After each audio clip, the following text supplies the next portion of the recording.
We're here by the Legion on Kitty Vitty Lake, and I am here with Adam and Shoni, and we're going to talk about Ember, which is a LARP group in St. John's. So, Adam, how did you guys start doing this?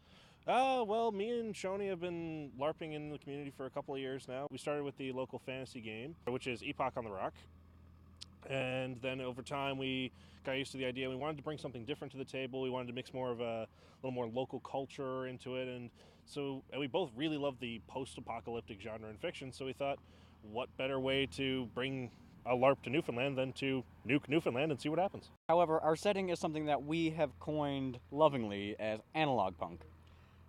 So, all of the technology of the 70s into the late 80s is what prevailed.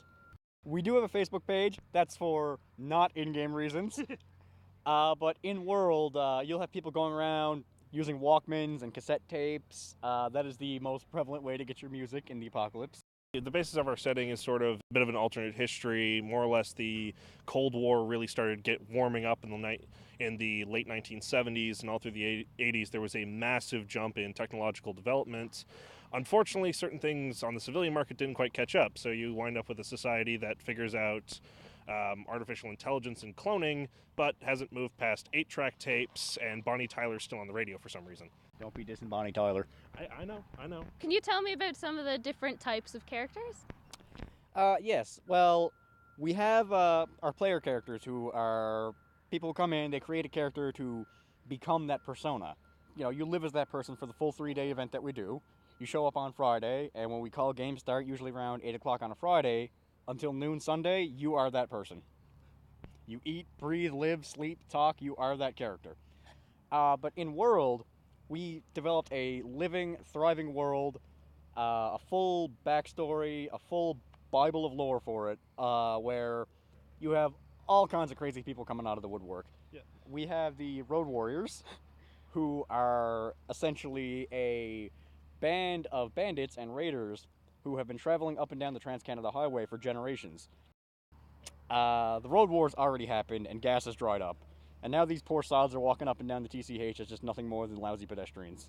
Well, my character is Adrian. There's a faction in the game called Road Warriors, and their whole thing is that any gear that they have or anything that they have, they're tribal.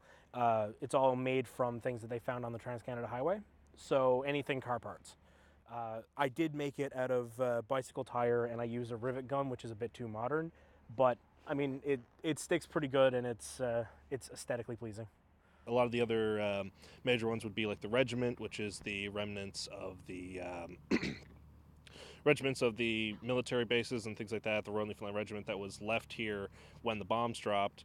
They kind of banded together and formed this kind of authoritarian regime over time, and it just sort of basically tried to reinstate themselves as the provincial government. You wind up with the Church of the Great Basilica, basically people who have fortified the basilica and used it as a house of worship and defending themselves off from the rest of the world. You wind up with New Horizon oil platform, which is basically a large oil rig where people have migrated to and fortified and turned into a major industrial hub. Well, this is a Halloween skull. We call him Steven.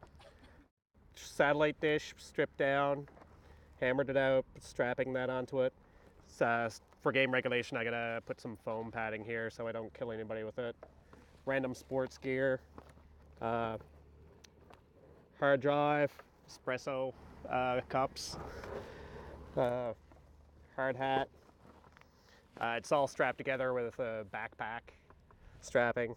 Random steel plate on a buoy bucket, which is also used for doing up the back piece, which does come off. The helmet I'm working on is a flower pot. The rubber's from a buoy. We have these scholars who are essentially the intellectuals who all hold up in the remnants of the university campuses around here, the different college universities. And so their whole theme is the pursuit and preservation of knowledge.